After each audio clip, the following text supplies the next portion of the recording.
Up next, lawyers representing Paula Jones and the president weigh in at length on today's Supreme Court ruling against Mr. Clinton. And later... It's 987 days until the New Hampshire primary, but who's counting?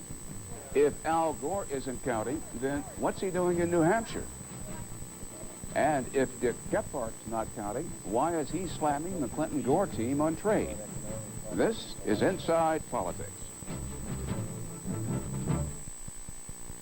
It's really very simple. Advertising creates awareness of products and services. People make and sell them, and that creates jobs. Take away advertising. You reduce the number of products, and suddenly, a lot of jobs begin to look a little shaky. Advertising. Your right to choose.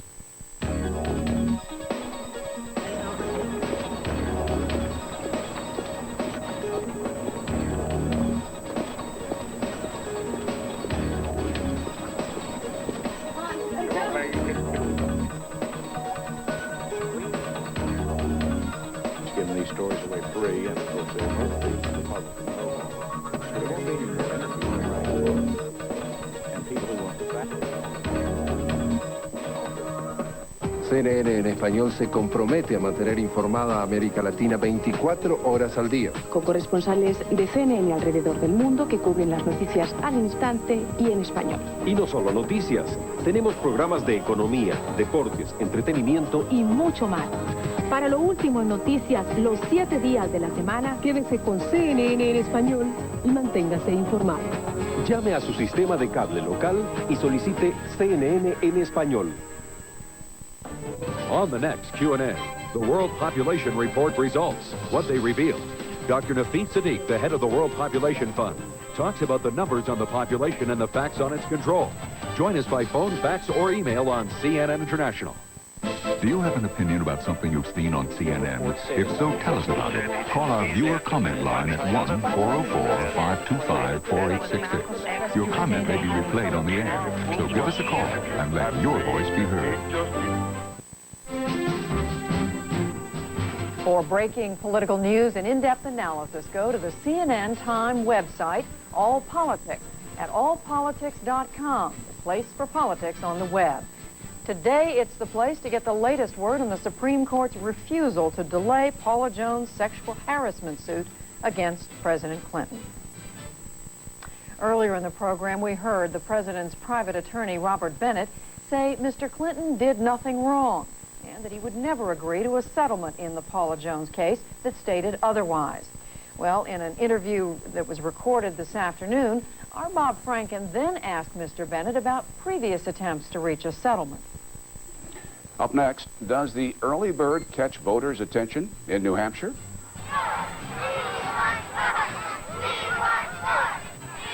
We're going to look at Vice President Gore's campaign-like stop in the Granite State today, even as a potential presidential rival takes aim on trade.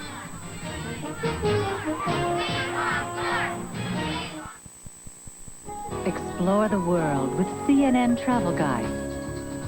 Every place you've ever wanted to go, every adventure you've ever dreamed of.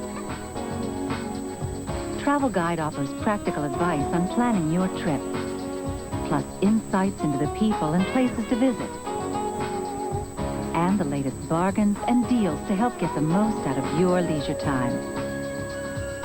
Travel Guide, Saturday on CNN International.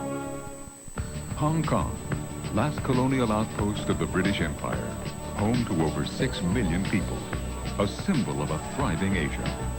At the stroke of midnight on July 1st, Hong Kong will return to Chinese sovereignty, marking a new era for this remarkable land.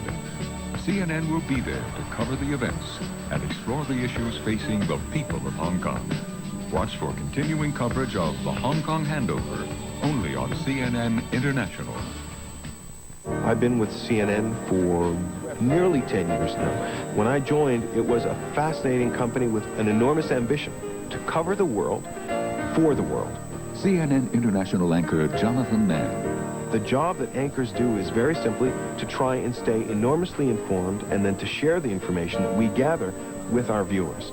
with over 10 years of experience as an international journalist, covering global stories from the assassination of Indira Gandhi to the liberation of Nelson Mandela. No one has ever tried to do what we're trying to do. People have reported the news live before, but they've never done it on television around the world. Working for CNN International means we start when the story is small, and it means as the story gets bigger, we can bring more and more resources, more people, more expertise to bear on the story. If you're a person who's curious about the world, this is the best place to be. This is a heck of a thing to have to share, and you can share it with us just by watching. Jonathan Mann anchors World News on CNN International. News breaks like you wouldn't believe. O.J. Simpson is in that car. A big story hits and we're all over it. Work the phones. Who can we get? O.J. Million Man March. Rabin assassination. Politics hit the road. International, book a satellite. Whatever it takes. Sometimes we change the show 10 minutes before we're on the air because you never know what's going to happen. Never.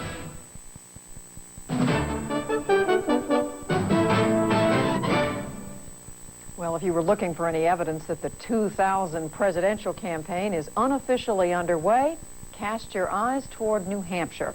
As our Bruce Morton reports, Vice President Gore visited the Granite State today. Even as a potential rival, seemed to be positioning himself against Gore. Indeed it may. That's all for this edition of Inside Politics. I'm Judy Woodruff. And I'm Bernard Shaw.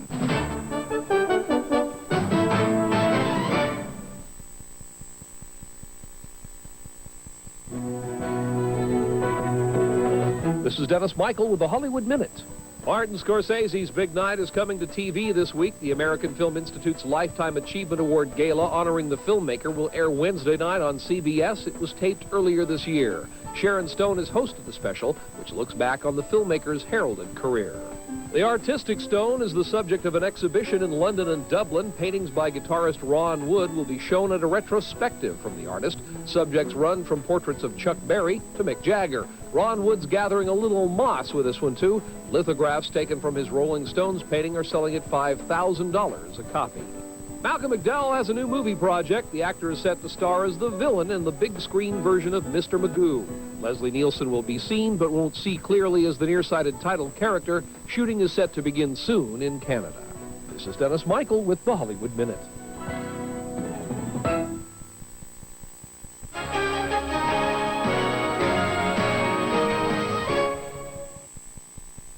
This look at your world's weather opens up with our forecast weather map for South America. We have one disturbance approaching the coast of Chile here. It will be slow to move on shore, but in this proximity by Wednesday morning. We have another system here that we've been watching for some time push northward and eastward. It will be in southeastern Brazil by Wednesday morning with rainfall near the area of low pressure. As the day goes along, we'll see this rain approaching Sao Paulo and eventually on up near Rio de Janeiro. A few showers may linger in there. See this old frontal boundary here along the tail end of it? We could see a few showers.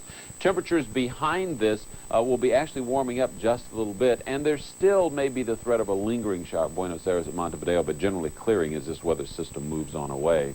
We move on now to North America, where we've been talking about some very, very stormy spring weather across much of the United States. That is, unfortunately, expected to continue. We've had tornadoes and severe thunderstorms, the damaging winds and hail throughout much of the southern plain states, much of the Midwest, and parts of the South.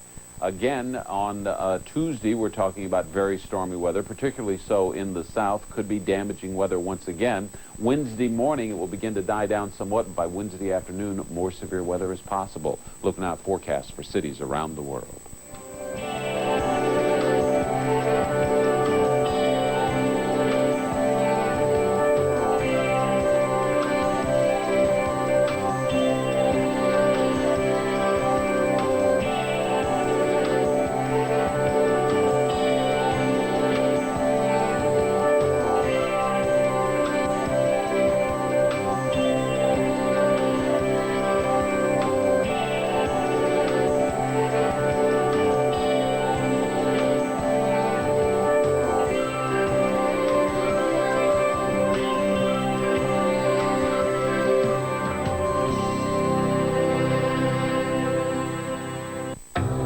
What happens on this day will set it apart from all others. the unexpected, and the extraordinary. Now there's a global newscast that captures it all, not just in Latin America, but around the world. Watched by